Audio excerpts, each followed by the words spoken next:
Barbershop conversations, man. I want to say sensational performance by Boots Ennis. The fight went how I predicted it. I thought the guy was too slow, too upright, didn't have any head movement.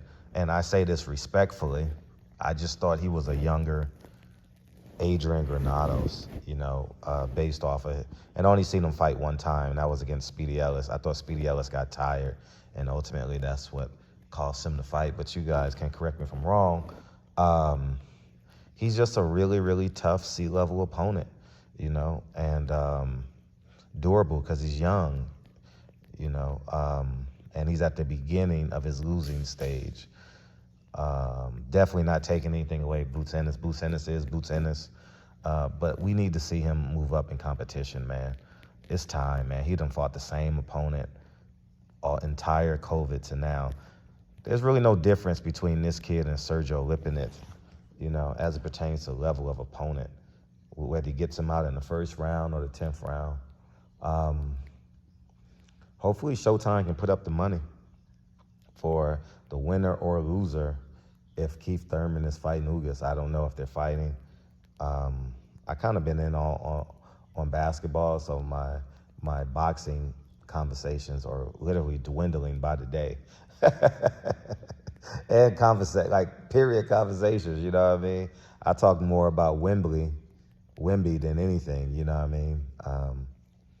The past week and a half.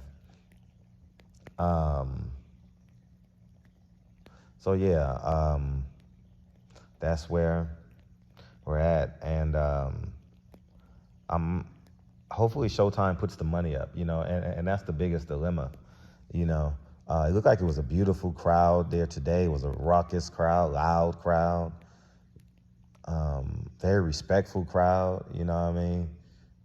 That goes to show you that people can have great decorum, you know what I mean? And it was just good to see. It's good to see people just going, letting the entertainment be the entertainment. I'll say this. Didn't Jaron Ennis look like Floyd Mayweather with the Adrian Broner ring wardrobe? I saw a lot of Floyd, like physically, with the beard and stuff. But anyways, as I digress,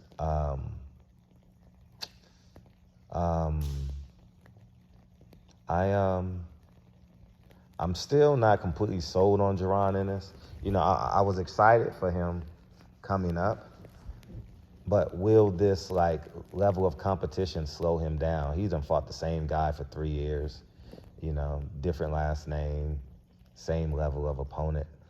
Will Showtime put the money up? And I'm sorry to break it to the dad, but you're not fighting for no belts until Earl and Terrence are done. And you say, why, Fred? Simple, money. You don't bring in the revenue, that an Earl Spence Terrence Crawford fight would bring. So the IBF is not going to strip them when they can make 10 times the money in sanctioning fees. Then your son fighting the number 2 opponent, because that's what's going to happen. You're not fighting Terrence Crawford or the loser or winner.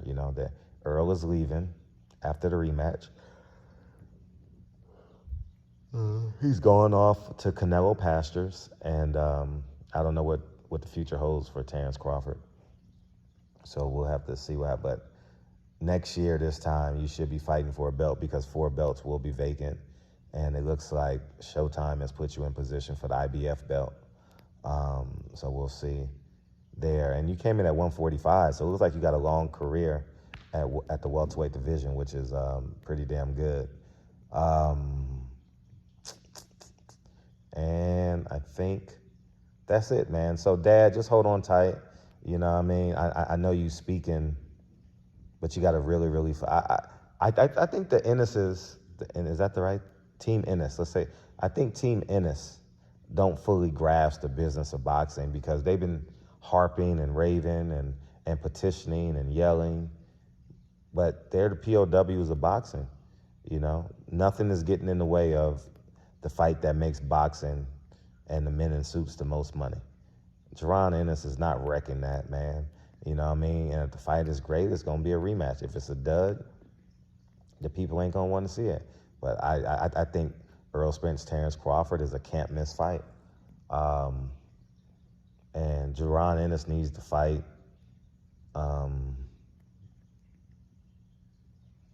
Stankonia, which is a B-level opponent. And the A-level opponent is the winner of Ugas and Spence. The B-level opponent is the loser, or the B above B, Ugas, and I think that puts him in position. So, and for the smarty pants, Keith Thurman will not be fighting Jaron Ennis for a vacant welterweight title. That's gonna be the new build-up fight. If Keith Thurman can make 147 comfortably. I don't know if he can. I don't know what's up with Keith Thurman. Hopefully he's doing well. I saw the interviews, but I'm tired of Keith Thurman. Man talk too much, and he's not delivering. He's not giving the fans what they want, man. So when McDonald's mess up your Big Mac 4 times in a row, you go to Burger King and get a Whopper. You know what I mean? So I'm not done with Keith Thurman. Keith Thurman got to give us something.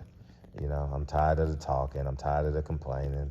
I'm tired of the injuries. I'm just tired of them. You know, so it'll be 2 years probably before he gets back in the damn ring. You know, because who's going to get the next date? Who's going to get the next pay-per-view date? Is it going to be Wilder or is it going to be Keith Thurman? Inquiring minds want to know. I don't know. So sit back and see. We'll see what happens. Who's getting that August date? That's it, man. But I want to say congratulations to Jaron. You looked good, man. You looked like you could beat an A-level opponent. I will say that. But it's different when bullets are coming back at you, man. It just is. And he looks the part tonight. He looks like a superstar. He looks like his fan engagement is growing, which is great for the sport. It looks like he'll do well. I think they can move him up to like a 3,000 to 5,000 arena. I'm not sure how many people was in there at the boardwalk. It looked like it was in a little arena, but it looks like they can move him up to the next level. Take him back to have Philadelphia travel, or put him in a 5,000 person arena in Philadelphia. I hope they bring him back before the end of the year, man. He's fun to watch, man. He really is. He's really fun to watch. It's just a shame that the business of boxing has slowed him up tremendously. But it is what it is, because if they would have sped him up, we don't get Spence Crawford. So when people yelling, oh, it's Jaron Ennis, and then you want Spence and Crawford, you know, it just don't work that way financially in the sport of boxing. As a fan, yeah, but Al Heyman ain't gonna let him wreck his investment in Errol Spence. Win or lose, you know, he's not gonna wreck that. So, or Keith Thurman, or then Sean Porter, you know. But Sean Porter said he'll never fight him. He's like, no way, you know. So, but anyways, man, hopefully everybody's great. Second half of the year, let's do it. And everybody have a wonderful day, wonderful evening. Holla.